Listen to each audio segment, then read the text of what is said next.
Hi, my name is Isabelle Piard. I'm 12 years old and I go to Highland Oaks Middle School.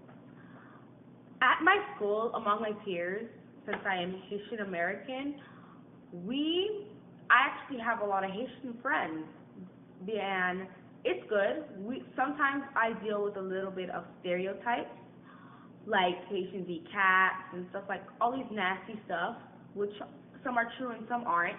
But even if they are, we are different cultures, so if it's nasty to them, it may not be nasty to us.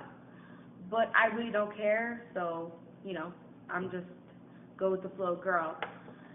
And with my teachers, I actually have some Haitian teachers too, and since we're both Haitian, we understand the culture.